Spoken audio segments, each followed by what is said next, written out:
هذا القرآن يوحدنا لطريق الخير يوجهنا. بسم اللہ الرحمن الرحیم. خواتین و حضرات، 7ویں پارے کے آخر میں آپ نے سنا تھا کہ وہاں یہ مطالبہ کیا گیا تھا مشرکین کی طرف سے کہ اگر ہمیں کوئی حصی معجزہ دکھایا جائے، فزیکل معجزہ دکھایا جائے تو ہم ایمان لے آئیں گے. 8ویں پارے کے شروع میں پھر یہ بتایا جا رہا ہے کہ یہ مشرکین جھوٹ بولتے ہیں. اگر ان کو حصی معجزات بھی دکھا دیے جائیں، یہاں تک کہ قبروں سے مردے زندہ ہو کر ان سے باتیں کرنے لگیں، تو بھی یہ ایمان نہیں لائیں گے، یہ جھوٹ بولتے ہیں. اس کے بعد رسول اللہ صلی اللہ علیہ وسلم کو تسلی دی گئی کہ آپ ان کی مخالفت، ان کے مذاق اڑانے اور ان کے انکار کرنے سے پریشان نہ ہوا کریں.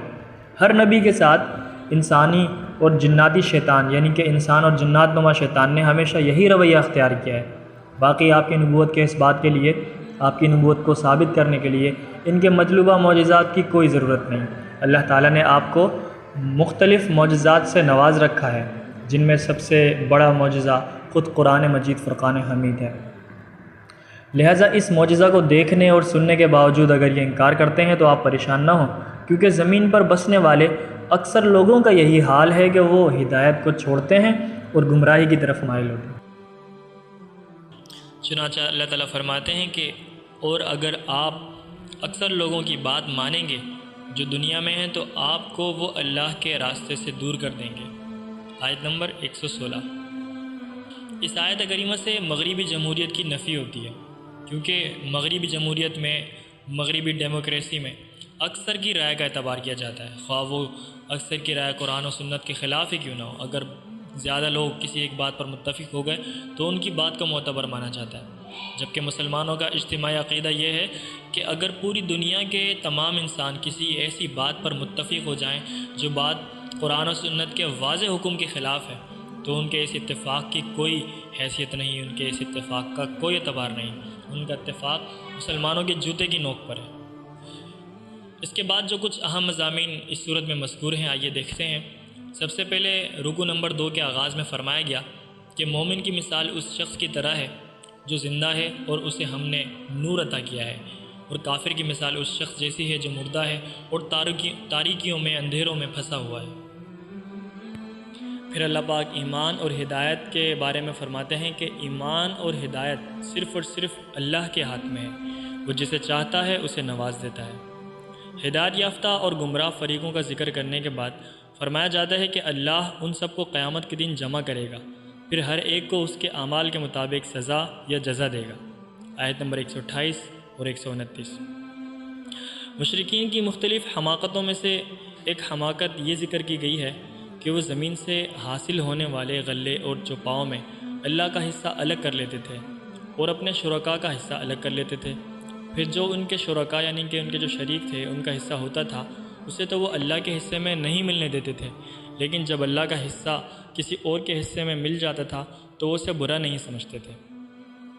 ان کی دوسری یہ حماقت ذکر کی گئی کہ وہ اپنی بیٹیوں کو فقر، غریبی یا عار کی وجہ سے، شرم کی وجہ سے قتل کر دیتے تھے. عورت پر حضور اکرم صلی اللہ علیہ وسلم کے احسانات میں سے ایک بڑا احسان یہ ہے کہ حضور اکرم صلی اللہ علیہ وسلم نے اپنی زبان و عمل سے یہ سمجھایا کہ بیٹی کا وجود نہ تو باعث شرم ہے اور نہ ہی غربت اور فقیری کا باعث ہے. مشرکین کی تیسری بڑی حماقت اور بیوقوفی جو قرآن نے فوکس کی وہ یہ کہ انہوں نے چوپاؤں کو مختلف قسموں میں تقسیم کر رکھا تھا. بعض وہ تھے جو کاہنوں اور مذہبی پیشواؤں کے لیے مخصوص تھے، بعض وہ تھے کہ جن پر سوار ہونا اور ان سے کسی بھی طرح کا فائدہ اٹھانا جائز نہیں سمجھتے تھے، اور بعض وہ چوپائے یعنی کہ جانور تھے جنہیں ذبح کرتے وقت وہ اللہ تعالیٰ کے بجائے بتوں کا نام لیا کرتے تھے. ایک چوتھی حماقت یہ بتلائی گئی کہ یہ چوپائے کے پیٹ سے جو بچہ پیدا ہوتا تھا تو اسے مردوں کے لیے حلال سمجھتے تھے مگر عورتوں کے لیے حرام، اور اگر وہ مردہ پیدا ہوتا تو اسے مرد اور عورتیں دونوں کے لیے حلال سمجھتے تھے. مشرکین کی یہ حماقت بتانے کے بعد انہیں اللہ تعالیٰ کی نعمتیں یاد دلائی گئیں کہ وہی اللہ ہے جس نے باغات، زیتون اور انار جیسے مختلف پھل پیدا کیے. وہی اللہ ہے جس نے بار برداری، گوشت اور دودھ کے حصول کے لیے چھوٹے اور بڑے جانور پیدا کیے. ان جانوروں اور کھانے پینے کی دوسری اشیاء میں تحلیل و تحریم یعنی حلال اور حرام ہونے کا اختیار صرف اللہ تعالیٰ کو ہے. انسانوں کو نہیں ہے۔ وہ جس چیز کو چاہتا ہے حلال کرتا ہے اور جس چیز کو چاہتا ہے حرام قرار دیتا ہے۔ مشرکین کے عقائد اور دعووں کو رد کرنے کے بعد وہ مشہور آیات آتی ہیں جن میں اللہ تعالیٰ نے ایسی 10 نصیحتیں اور وصیتیں بیان فرمائی ہیں جن پر ساری آسمانی شریعتیں متفق ہیں، اور تمام ادیان اس پر عمل کی نصیحت اور دعوت دیتے ہیں، کیونکہ ان پر عمل کرنے سے انسانی سعادت کی حفاظت ہوتی ہے، انسانی ترقی ہوتی ہے اور اسے دنیا و آخرت میں عزت و کرامت کی زندگی حاصل ہوتی ہے۔ پہلی وصیت تو یہ ہے کہ صرف اور صرف اللہ کی عبادت کی جائے، اس کے ساتھ کسی کو ہرگز شریک نہ ٹھہرایا جائے، نہ اس کی ذات میں نہ اس کی صفات میں۔ دوسری نصیحت یہ ہے کہ والدین کے ساتھ ہمیشہ اچھا سلوک کیا جائے، انہیں اپنی زبان اپنے عمل سے کبھی تکلیف نہ دی جائے۔ تیسری نصیحت جو قرآن نے یہ کی کہ اپنی اولاد کو غریبی کے ڈر سے اور تنگ دستی کے ڈر سے یا غربت کے خوف سے کبھی بھی قتل نہ کیا جائے، نہ ہی اپنی بیٹی کو شرم اور عار کے خوف سے قتل کیا جائے۔ چوتھی نصیحت یہ کی کہ ہر قسم کے غلط، فحش اور برے کاموں سے بچا جائے، خواہ وہ برے کام، وہ غلط کام خفیہ طور پر ہوں یا اعلانیہ طور پر ہوں۔ پانچویں یہ کہ انسان کو ناحق قتل کرنا بدترین گناہ ہے اور حرام ہے۔ چھٹی یہ کہ یتیم کے مال میں ناجائز تصرف نہ کیا جائے، یتیم کے مال میں کبھی خرد برد نہ کی جائے اور اس میں کبھی بھی جو ہے اپنی نیت خراب نہ کی جائے، بلکہ یتیموں کو ان کا پورا حق دیا جائے۔ ساتویں نصیحت یہ کہ ناپ تول کو پورا رکھا جائے، خرید و فروخت میں دھوکہ دہی سے کام نہ لیا جائے، بلکہ خرید و فروخت میں ایمانداری اور انصاف سے کام لیا جائے اور سچ اور صداقت کا ساتھ دیا جائے، اور جھوٹ اور فریب اور دھوکہ دہی سے ہر ممکن کوشش کی جائے بچنے کی۔ ساتویں یہ کہ آٹھویں نصیحت یہ قرآن نے فرمائی کہ سارے انسانوں کے درمیان عدل کو ملحوظ رکھا جائے، اس تفریق اور اس ڈفرینس کے علاوہ کہ کوئی آپ کا بھائی ہے تو آپ اس کے ساتھ اچھا سلوک کر رہے ہیں، آپ اس کے ساتھ جو ہے نرمی کر رہے ہیں، اگر کوئی آپ کا بھائی، آپ کا دوست، آپ کا عزیز نہیں ہے تو آپ اس کے ساتھ پورا انصاف کر رہے ہیں، اگر آپ کا کوئی اپنا قریبی جرم کرتا ہے تو آپ اس کے ساتھ نرمی کرتے ہیں، اس کو چھوٹ دیتے ہیں، لیکن اگر کوئی ایسا شخص جس کے پاس کوئی سفارش نہیں ہے، کوئی پرچے نہیں ہے، کوئی آپ کے ساتھ اس کا تعلق نہیں ہے تو آپ اس کے ساتھ پورے انصاف کا فیصلہ کرتے ہیں، اس کو پوری سزا دیتے ہیں۔ تو ایسا نہ کیا جائے، بلکہ تمام انسانوں کے ساتھ برابر انصاف اور میانہ روی کا سلوک کیا جائے۔ نویں نصیحت یہ کرتے ہیں کہ جو وعدہ کیا جائے اسے ہمیشہ پورا کیا جائے، اپنا عہد ہمیشہ پورا کیا جائے۔ 10ویں نصیحت یہ قرآن نے کی کہ صراط مستقیم کی اتباع کی جائے اور مختلف راستوں پر چلنے سے احتراز کیا جائے۔ کسی ایک راستے پہ آپ چلیں، سیدھے راستے پر، اگر آپ سیدھے راستے پر چلنے لگیں تو پھر آپ پرواہ نہ کریں کہ کون کس راستے پہ چل رہا ہے اور کون سا راستہ جو ہے کتنا خوبصورت ہے، کون سا راستہ آپ کو کتنا خوشنما لگ رہا ہے۔ اگر آپ کو یقین ہے کہ جو آپ نے راستہ اختیار کیا ہے، جو راستہ آپ نے چنا ہے وہ سیدھا ہے، تو آپ اس پر استقامت کے ساتھ، دل کی مضبوطی کے ساتھ چلتے رہیں۔ یہ 10 وصیتیں بیان کرنے کے بعد اللہ تعالیٰ نے اپنے نبی کو حکم دیا کہ آپ علی الاعلان کہہ دیجئے کہ مجھے اللہ نے دین حق کی ہدایت دی ہے، یہی ابو الانبیاء حضرت ابراہیم علیہ السلام کا دین تھا، اور یہ کہ میری نماز اور عبادت، سارے افعال و اعمال خالص اللہ کے لیے ہیں، میں نے عمال سے صرف اور صرف اللہ کی رضا چاہتا ہوں۔ سورت کا اختتام اس بات پر ہوا کہ یہ دنیا اور جو کچھ اس میں ہے یہ آزمائش اور ابتلا کے لیے ہے، یہ صرف اور صرف امتحان کے لیے ہے، تاکہ مومن اور کافر اور نیک اور بد میں فرق ہو جائے، تاکہ اللہ تعالیٰ جان لے کہ سب سے زیادہ اچھا عمل کرنے والا کون ہے۔ معزز خواتین و حضرات، پھر اس کے بعد 8ویں پارے میں سورۃ الاعراف شروع ہوتی ہے۔ یہ بھی مکی صورت ہے اور اس میں 206 آیات ہیں۔ دوسری مکی صورتوں کی طرح اس میں بھی تینوں بنیادی عقائد کو خصوصی اہمیت دی گئی ہے، یعنی کہ توحید، رسالت اور آخرت۔ اس صورت کی ابتدا میں حضور اکرم صلی اللہ علیہ وسلم کے دائمی معجزہ یعنی قرآن کریم فرقان حمید کا خصوصی ذکر ہے، جو کہ سارے انسانوں کے لیے اللہ تعالیٰ کی سب سے بڑی نعمت ہے۔ اس صورت میں انسان کو اللہ تعالیٰ کی اس نعمت کی طرف بھی متوجہ کیا گیا ہے کہ اس نے سب انسانوں کو ایک ہی باپ سے پیدا کیا، تاکہ وہ آپس میں ایک دوسرے کے ساتھ تعاون کریں اور اس بات کو یاد رکھیں کہ وہ انسانیت میں بھائی ہیں۔ اسی طرح اس صورت میں انسان کو اللہ تعالیٰ نے جو عزت و تکریم بخشی ہے اس کا بھی ذکر ہے، وہ یہ کہ اللہ نے پہلے انسان کو اپنے ہاتھوں سے پیدا کیا، اس میں اپنی روح پھونکی اور فرشتوں کو اس کے سامنے سجدہ کرنے کا حکم دیا۔ اس قصے کے ضمن میں شیطان کے مکر و فریب اور چالوں سے بچنے کی بھی تلقین ہے، کیونکہ وہ ایسا مکار دشمن ہے جو انسان کی راہ کھوٹی کرنے کے لیے ہر راستے پر بیٹھا ہوتا ہے، اور انسان کے ساتھ ٹکراؤ کی جو ابتدا ابلیس کے انکار سجدہ سے ہوئی تھی، یہ سلسلہ قیامت تک جاری رہے گا، اور خیر و شر اور حق و باطل کے درمیان کشمکش کسی نہ کسی انداز میں ہمیشہ باقی رہے گی۔ سورہ اعراف کی ایک قابل ذکر خصوصیت یہ بھی ہے کہ اس صورت میں اللہ تعالیٰ نے مسلسل 4 بار انسانوں کو یا بنی آدم کہہ کر پکارا ہے۔ یہ خطاب اللہ پاک نے اس صورت میں 4 بار کیا ہے۔ یہ 4 ندائیں سورہ اعراف کے علاوہ کسی اور صورت میں نہیں آئیں۔ پہلی ندا 10ویں رکوع میں ہے، جس میں اللہ تعالیٰ نے لباس کا ذکر کیا، لباس کی نعمت ذکر کی، اور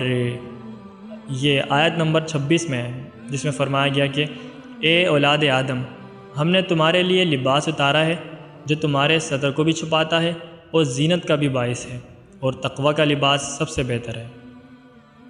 دوسری ندا 10ویں رکوع کی آیت نمبر 27 میں ہے، جس میں اللہ تعالیٰ ابلیس کے فتنے سے بچنے کی تلقین کرتے ہوئے فرماتے ہیں، اے اولاد آدم، کہیں شیطان تم کو بہکا نہ دے، جیسے اس نے تمہارے ماں باپ کو جنت سے نکال دیا تھا، ان کے لباس اتروا دیے تھے تاکہ انہیں ان کا ستر دکھلائے۔ تیسری ندا جو ہے 10ویں رکوع کی آیت نمبر 31 میں ہے، جس میں فرمایا جاتا ہے کہ اے اولاد آدم، اپنی زینت کا لباس لے لو ہر نماز کے وقت، اور کھاؤ اور پیو اور ضائع نہ کرو، اسراف نہ کرو، بے شک اللہ اسراف کرنے والوں کو پسند نہیں کرتا، فضول خرچی کرنے والوں کو پسند نہیں کرتا۔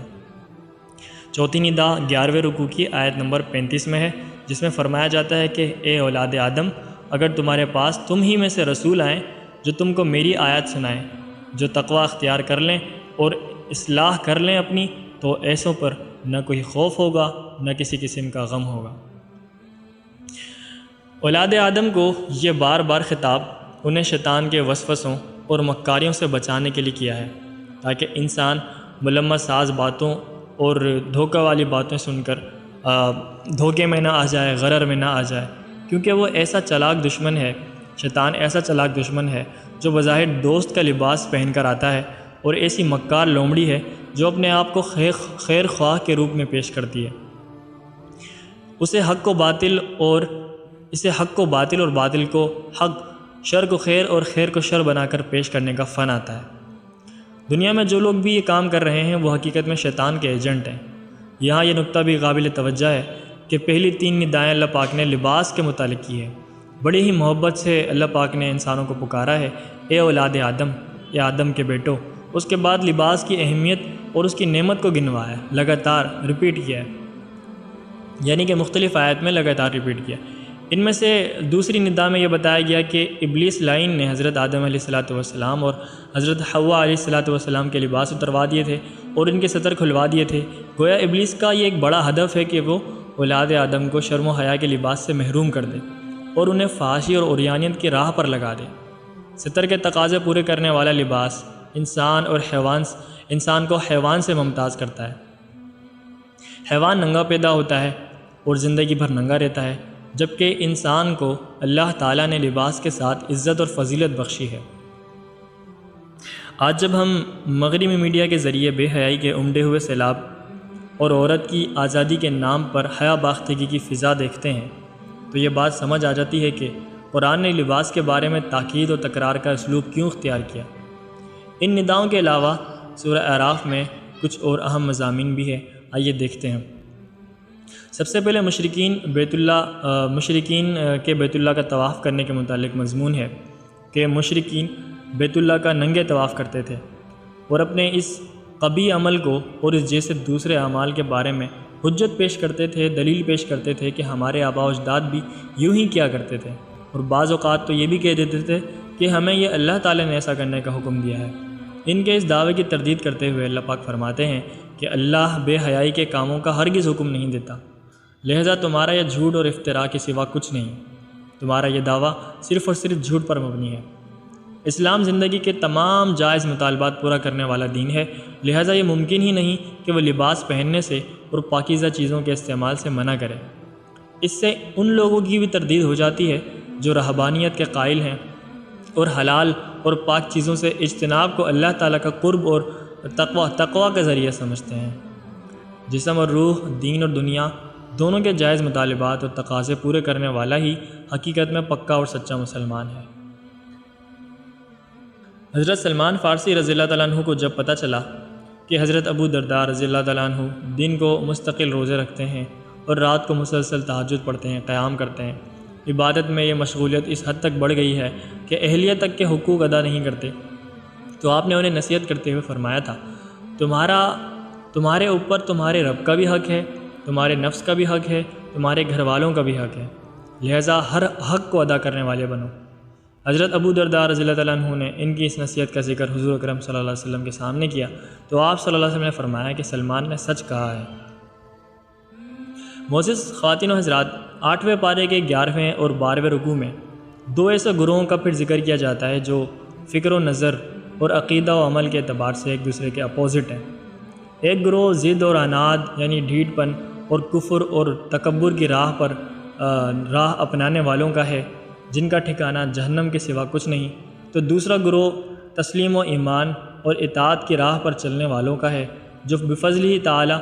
جنت کے حقدار ہوں گے۔ یہ دونوں گروہ جب اپنے اپنے ٹھکانوں پر پہنچ جائیں گے، یعنی ایک جنت میں ہوگا اور دوسرا دوزخ میں ہوگا، تو قرآن ان کی کنورسیشن ہمیں سناتا ہے کہ آپس میں کیا بات کریں گے۔ اہل جنت دوزخیوں سے سوال کریں گے کہ کیا تمہیں آج اللہ کے وعدوں کے سچ ہونے کا یقین آیا کہ وہ سارے وعدے سچے تھے جو اللہ پاک نے قرآن میں فرمائے تھے؟ تو وہ جواب دیں گے اور اقرار کریں گے کہ ہاں، ہم نے ہر وعدے کو سچ اور برحق پایا۔ دوزخی جب جہنم کی ہولناک گرمی اور بھوک پیاس سے پریشان ہوں گے تو جنتیوں کے سامنے دست سوال دراز کریں گے کہ ہمیں کچھ کھانے پینے کے لیے دے دو، لیکن ظاہر ہے کہ ان کا یہ سوال بیکار جائے گا، اور یہ مکالمہ اس پارے کے 12ویں اور 13ویں رکوع میں ہے، آپ تفصیلی مطالعہ کر سکتے ہیں۔ اس کے علاوہ ایک تیسرے گروہ کا بھی ذکر ہے جسے قرآن نے اصحاب اعراف کا نام دیا ہے۔ یہ وہ لوگ ہوں گے جو مومن تھے لیکن اعمال صالحہ میں دوسرے جنتیوں سے پیچھے رہ گئے، نیک کاموں میں پیچھے رہ گئے ہوں گے۔ انہیں نہ تو جنت میں داخل کیا جائے گا اور نہ ہی دوزخ میں داخل کیا جائے گا، بلکہ ان کا فیصلہ پوسٹ پون کر دیا جائے گا، مؤخر کر دیا جائے گا، لیکن بالآخر اللہ تعالیٰ ان کو بھی آخر کا کافی وقت بعد جنت میں داخل کر دیں گے اور اجازت دے دیں گے۔ ان اصحاب اعراف اور دوزخیوں کے درمیان مکالمے کو 13ویں رکوع میں ذکر کیا گیا ہے۔ ان مکالمات کے بعد اللہ تعالیٰ کی قدرت اور توحید کے متعلق اہم دلائل بیان کیے گئے ہیں۔ نمبر 1، تہ بتہ 7 آسمان، جس میں ہر ایک کے مقابلے میں ہر آسمان ایسے ہے جیسے قبہ ہوتا ہے۔ یہ 7 آسمان وسعت اور عظمت کے باوجود کسی ستون کے بغیر کھڑے کیے گئے ہیں۔ نمبر 2، رحمان کے عرش کی وسعت کا یہ حال ہے کہ سارے آسمان اور ساری زمین اس کا احاطہ نہیں کر سکتی، اور کسی کا خیال اس کی عظمت کا تصور بھی نہیں کر سکتا، کیونکہ عرش کے مقابلے میں کرسی ایسی ہے جیسے کوئی حلقہ جو کسی وسیع و عریض صحرا میں پڑا ہوا ہو۔ کرسی کی وسعت کا یہ عالم ہے کہ وہ ارض و سما میں نہیں سما سکتی، تو عرش کی وسعت کیا ہوگی؟ عرش اور کرسی ان حقیقتوں میں سے ہیں جن پر ہم ایمان تو رکھتے ہیں مگر ان کی کیفیت نہیں جان سکتے کہ وہ کیسی کیفیت ہوگی، کس طرح کی ہوگی اور کیا ہوگا۔ ایسا مطلب سوچنے کی بھی ضرورت نہیں اور اس میں پڑھنے کی بھی ضرورت نہیں، بس اتنا ماننا، اتنا ایمان لانا کافی ہے کہ اللہ پاک نے جو فرمایا ہے وہ سچ ہے، ایسا ہی ہے، برحق ہے، اور یہ سارے راز قیامت کے دن کھل جائیں گے، یہ ساری کیفیت قیامت کے دن واضح ہو جائیں گی۔ اور یہ جتنی بھی چیزیں ہوتی ہیں یہ متشابہات میں سے ہوتی ہیں، متشابہات میں سے یعنی کہ یہ اس کا علم ہو بہو ایکیوریٹ جو ہے وہ صرف اللہ تعالیٰ کو ہے۔ انسان جو ہے، انسانوں کو اس کے بارے میں نہ پڑھنے کا حکم ہے بلکہ بغیر جانے بغیر سمجھے، یعنی کہ صرف اور صرف ان کی ظاہری لفظی جو کیفیت ہے اس پر ایمان لانے کا حکم ہے، اس کی ڈیٹیل میں جانے کا حکم نہیں۔ تیسری دلیل جو بیان کی گئی ہے وہ سورج اور چاند ستاروں کی تخلیق کے متعلق ہے۔ یہ سب چیزیں اللہ تعالیٰ کی مشیت، اس کے غلبے کے تحت ہیں اور اس کی قدرت کے تحت ہیں۔ ایسی فضا میں تیر رہے ہیں جن کی وسعتوں کا کسی کو بھی اندازہ نہیں، نہ تو یہ آپس میں ٹکراتے ہیں، نہ ہی اپنے مدار سے، اپنے آربٹ سے باہر نکلتے ہیں۔ یہ دلائل اور آخر میں 6 انبیاء کرام یعنی حضرت نوح علیہ السلام، حضرت ہود، حضرت صالح، حضرت لوط، حضرت شعیب اور حضرت موسیٰ علیہ السلام کے قصے مختصر طور پر بیان کیے گئے۔ ان میں سے پہلا قصہ شیخ الانبیاء حضرت نوح علیہ السلام کا ہے اور آخری قصہ حضرت شعیب علیہ السلام کا۔ کیا آپ جانتے ہیں کہ ان قصوں کو کیوں بیان کیا گیا؟ ان قصوں میں دراصل مختلف حکمتیں اور عبرتیں پوشیدہ ہیں۔ آئیے دیکھتے ہیں کہ کیا کیا حکمتیں اس میں منظور تھیں۔ سب سے پہلے کہ رسول اللہ صلی اللہ علیہ وسلم کو مخالفین کی ایذاؤں اور ظلم و ستم پر تسلی دینا مقصود تھا۔ پرانے نبیوں کے قصے ذکر کیے گئے کہ ان کو بھی ایذائیں دی گئی، ان کو بھی تکلیفیں دی گئی تاکہ آپ صلی اللہ علیہ وسلم کو تھوڑی تسلی ہو جائے۔ اس کے علاوہ متکبروں کا انجام بد اور نیکوکاروں کا اچھا انجام بتلانا مقصود تھا۔ پھر اس بات پر تنبیہ کرنا مقصود ہے کہ اللہ کے ہاں دیر تو ہے، اندھیر نہیں، بالآخر ظالموں کو ان کے ظلم کی سزا مل کر رہتی ہے۔ ہمارے آقا صلی اللہ علیہ وسلم کی نبوت کی سچائی دلیل پیش کرنا مقصود تھا کہ امی ہونے کے باوجود آپ تاریخ کے گمشدہ اوراق حقائق کے مطابق بیان کرتے ہیں، یعنی کہ آپ صلی اللہ علیہ وسلم پڑھے لکھے نہیں تھے، اس کے باوجود غیب کی ایسی خبریں، تاریخ کی ایسی باتیں بیان فرماتے ہیں جو بالکل ایکیوریٹ ہیں اور بالکل پرفیکٹ ہوتی ہیں۔ ان قصوں کو بیان کرنے کی آخری حکمت انسانوں کو عبرت اور نصیحت کا سامان پیش کرنا تھا، اور انہی نصیحت آموز قصوں کے بعد یہ پارہ بھی اپنے اختتام کو پہنچ جاتا ہے اور پھر نواں پارہ شروع ہوتا ہے۔